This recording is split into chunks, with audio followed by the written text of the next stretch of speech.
आता सुरुवातीला जाऊयात गिरगावामध्ये। गिरगावातली शोभायात्रा म्हणजे संपूर्ण महाराष्ट्राचं लक्ष याकडे असतं। उदय, यावर्षी विषय काय आहे? अगदी बरोबर आहे। संपूर्ण महाराष्ट्राचं लक्ष गिरगावकडे असतं, कारण उत्सवांचं माहेरघर म्हटलं जातं गिरगावला। आणि आज गिरगावमध्ये आपण पाहतोय स्वागत यात्रेचं अतिशय जल्लोषामध्ये स्वागत केलं जातं। मी आता गिरगाव चौकामध्ये आहे आणि या गिरगाव चौकामध्ये सर्वांचं लक्ष वेधून घेत आहेत स्वराज्य रक्षक छत्रपती संभाजी महाराजांचा हा चित्ररथ आपण समोर पाहू शकतो। छत्रपती संभाजी महाराजांची भव्य दिव्य मूर्ती जी आहे ती सिंहासनावरती आरूढ झाली आपल्याला पाहायला मिळते। आणि सध्या आपण पाहतोय की छावा सिनेमाचं गारुड जे आहे संपूर्ण भारतभर पसरलेलं, संपूर्ण जगभर पसरलेलं आहे आणि त्याचंच एक प्रतिबिंब जे आहे त्या स्वागत यात्रेमध्ये देखील आपल्याला इथे पाहायला मिळतं आहे। छावाचं एक जे आहे आपल्याला प्रतिबिंब इथे पाहायला मिळतं आणि त्याचबरोबर यंदा संविधानाला जे आहे 75 वर्ष पूर्ण झालेली आहेत भारतीय संविधानाला, त्यामुळे इथे संविधान चित्ररथ देखील आणण्यात आलेलं आहे। एक सुंदर अशी रांगोळी जी आहे त्या बाजूला आपण इथे पाहू शकतो। सुंदर अशी रांगोळी जी आहे ती इथे काढण्यात आलेली आहे। एक जल्लोषपूर्ण वातावरण, उत्साहपूर्ण वातावरण नवीन वर्षाच्या सुरुवातीलाच आपल्याला इथे पाहायला मिळतं आणि याच उत्साहपूर्ण वातावरणामध्ये कसं नियोजन केलेलं आहे आपण जाणून घ्या आपल्यासोबत। इथे आयोजक आहेत, काय सांगाल तुम्ही, कशा प्रकारे नियोजन? यावर्षी आम्ही माय मराठी ही संकल्पना घेऊन या ठिकाणी गुढीपाडव्याचा नवीन स्वागत सोहळा साजरा करत आहोत।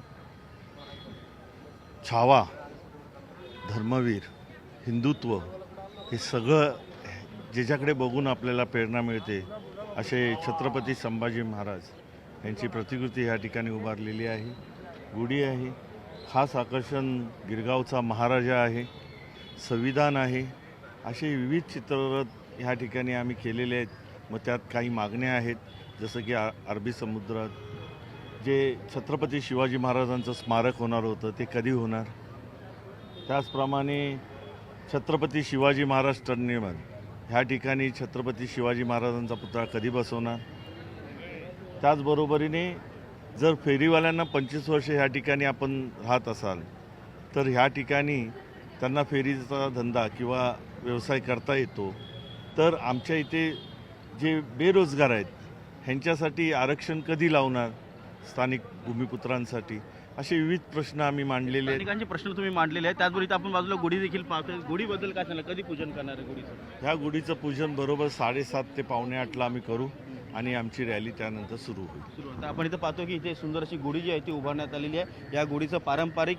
पूजन जे आहे ते इथं केलं जाणार आहे। पारंपरिक पूजन झाल्यानंतर मग या स्वागत यात्रेला सुरुवात होणार आहे। चित्ररथ मोठ्या संख्येने आहे, त्याचबरोबर मराठी कलाकार देखील या स्वागत यात्रेमध्ये सहभागी होणार आहेत आणि तरुणाई जी आहे ती जल्लोषामध्ये मराठमोळ्या पारंपरिक वेशभूषेमध्ये या संपूर्ण स्वागत यात्रेमध्ये जल्लोषात आणि उत्साहात सहभागी झालेली आपल्याला आज दिवसभर पाहायला मिळणार आहे। बिलकुल उदय, पुन्हा गिरगावात आपण येऊच सगळी ही चित्र बघण्यासाठी रंगीबेरंगी। तुर्तास आपण जाऊ